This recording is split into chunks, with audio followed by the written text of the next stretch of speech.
Hey everyone, it's Barbara and welcome back to my channel.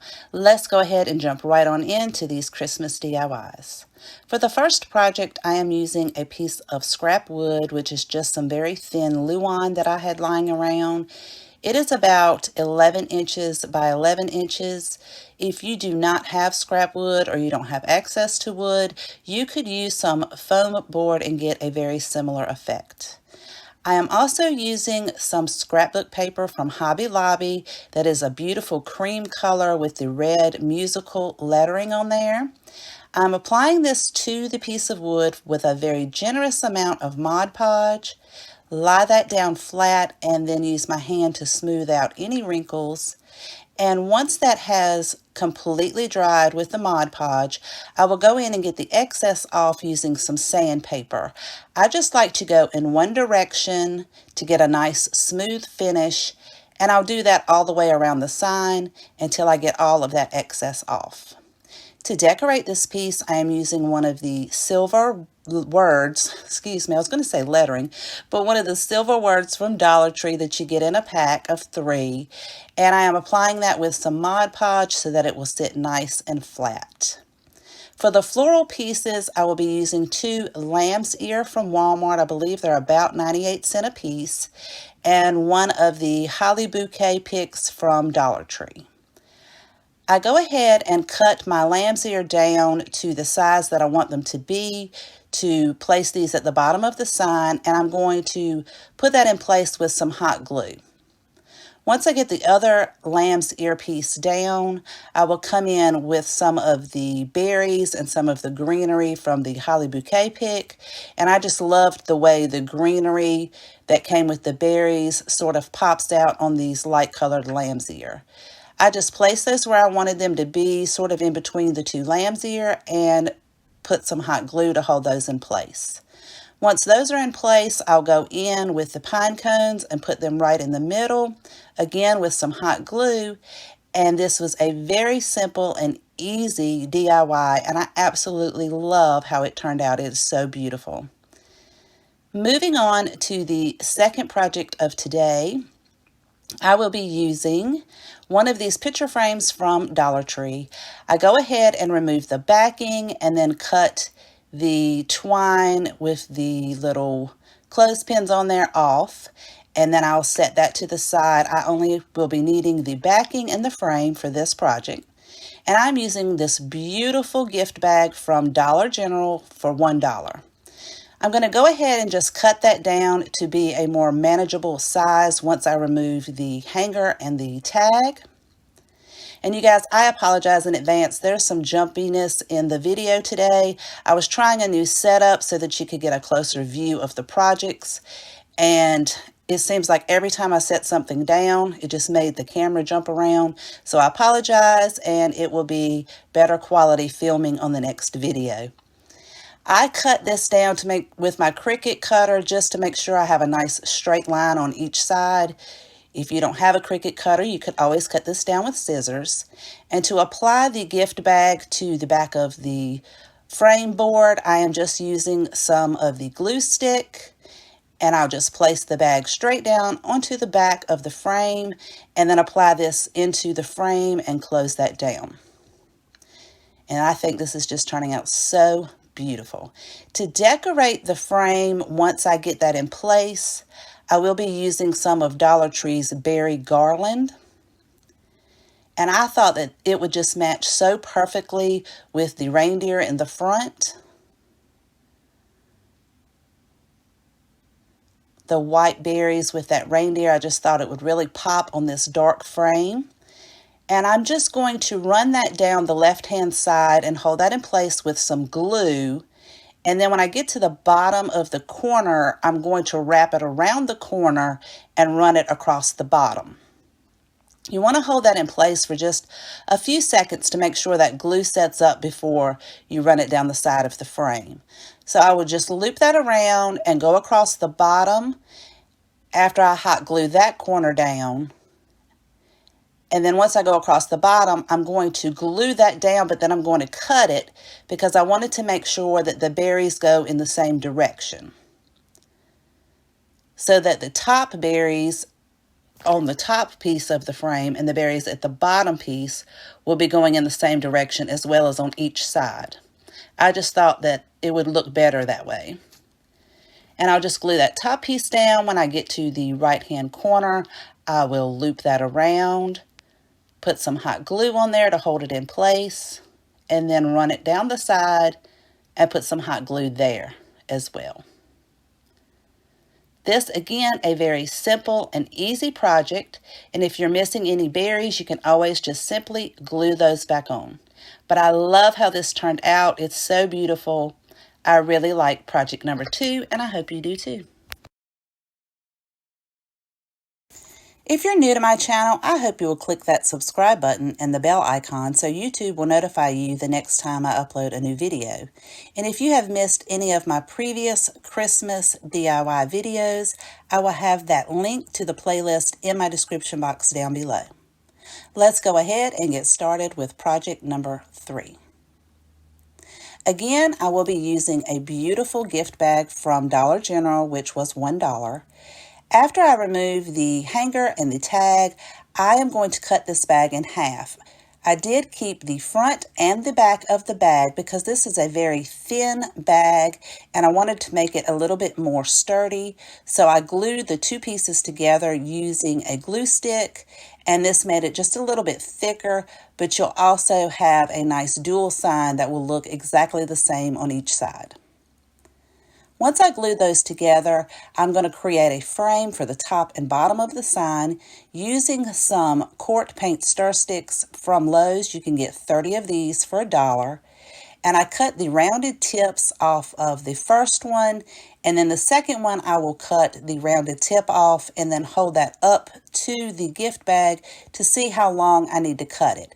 I did want to make sure I had a little bit of each side hanging over the gift bag, and I will go in and straighten those edges up on this gift bag.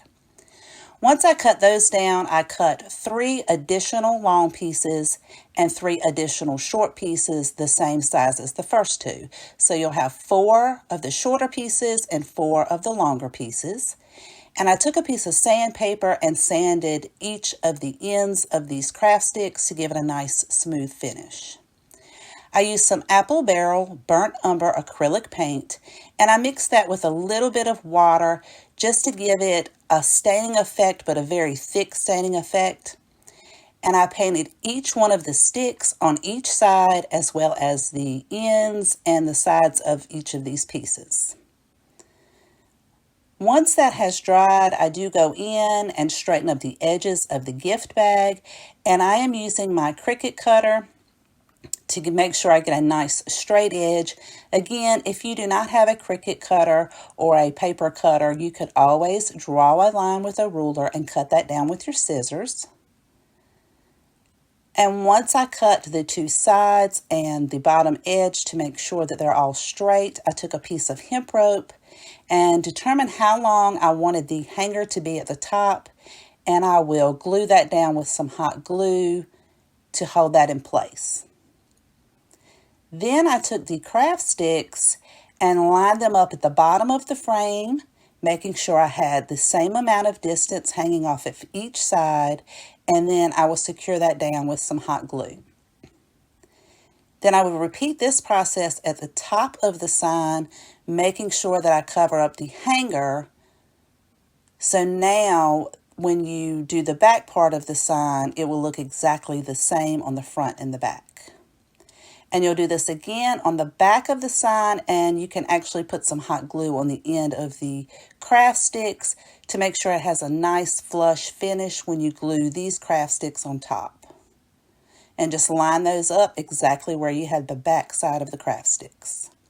Another very simple and easy DIY, but I love how it turned out. I love the way this dark wood and the red goes together and the white just pops off of there. I really do love project number 3. For the 4th project, I will be using a salt and pepper shaker from Dollar Tree. I removed the lids and then I painted the lids with my black chalkboard craft paint. This came from Dollar General, and that only takes 1 coat. I am also using 2 of Dollar Tree's decorative bells. These come in a pack with several in there, and I give those 2 coats of Waverly chalk paint in white.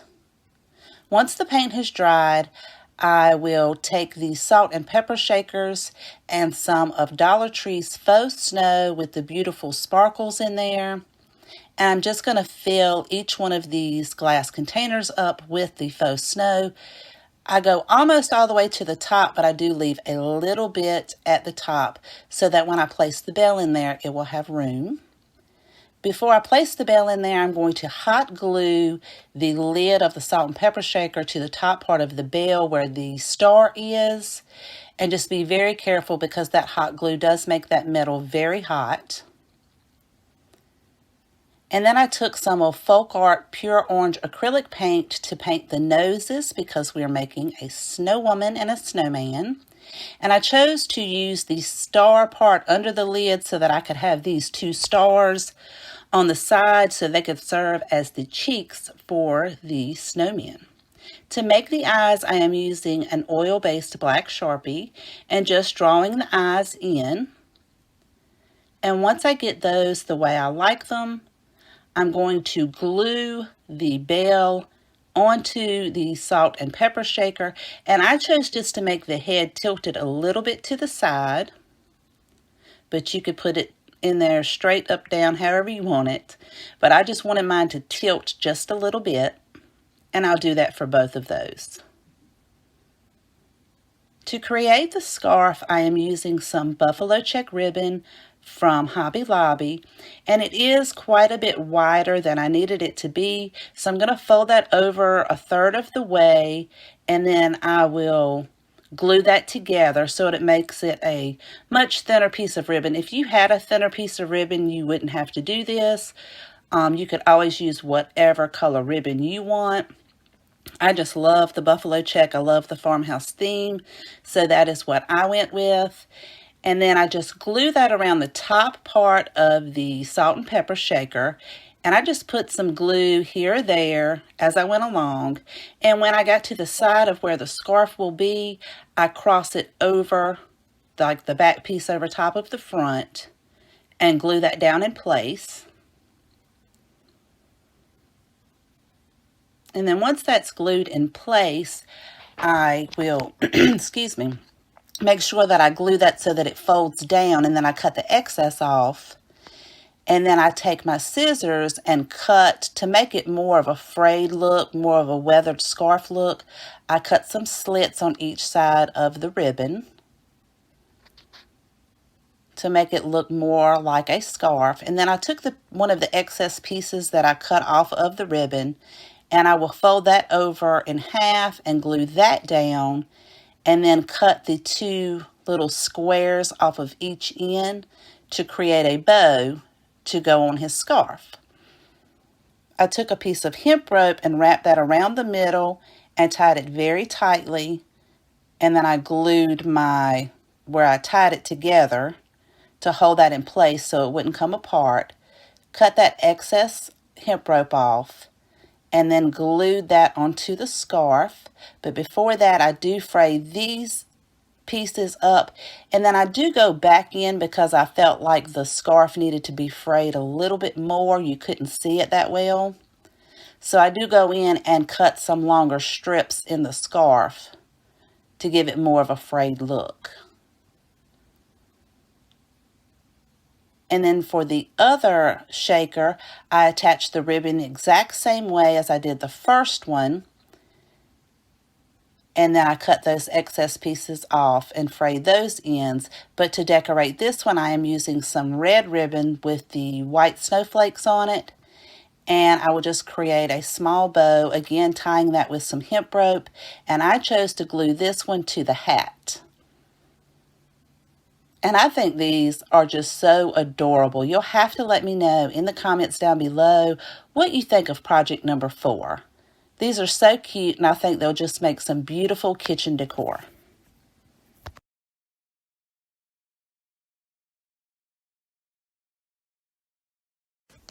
For project number 5, I am using 2 of the wooden house signs and 1 snow globe sign from Dollar Tree. I went ahead and removed all of the decorative pieces. I used my hairdryer to try to loosen that glue up under those felt leaves. And I admit it was a bit of a struggle to get all of that off of there. I really had to use my fingernail to try to get all of that off. What I couldn't get off, I just used some sandpaper and sanded that down. I took some white Waverly chalk paint and gave each of the houses 1 coat of paint on the front and the sides. And then the snow globe, I did give that 2 coats of paint. I used some buffalo check fabric that I was so excited to find at Dollar Tree. And I am going to trace both of the houses out on the fabric and then cut those down to size. Once I have the 2 houses cut out, I will be using some burlap, which came from burlapfabric.com, to cover the snow globe. And that's why I gave that snow globe 2 coats of white paint, because you could somewhat see through that burlap. I just traced that and cut that down to size. And then to attach my fabric pieces to the wood pieces, I am using some Mod Podge. And I did not go over the buffalo check fabric with the Mod Podge, but I did go over the top of the burlap just to keep that from fraying and making sure that that stayed in place.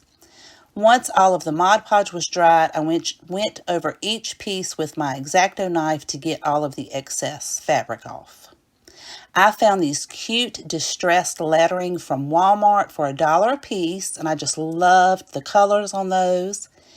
And I am just going to hot glue the J and the Y to the houses. And then I took one of Dollar Tree's garland ties and I wrapped that around my Mod Podge bottle to get a nice pretty circle. Once I got that circle, I just wrapped the garland around itself on the end. And then I used some of Dollar Tree's floral wire to wrap that around those end pieces that overlap, just to make sure it stayed in place. Once I cut the excess wire off, I hot glued the wreath to the snow globe, and then I took a piece of fabric and cut that down to glue around the bottom of the snow globe. And once I get that glued in place, I'll take another piece of the fabric, except I used a little bit more of the white to create a simple bow to go on the top of the wreath. And I just used some floral wire to squeeze that together and attach that right to the top with some hot glue, and then cut my tails down to the same length. And this DIY is finished. I just love how this one turned out. It is so pretty.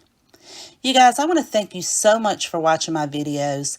I really do appreciate each and every one of you.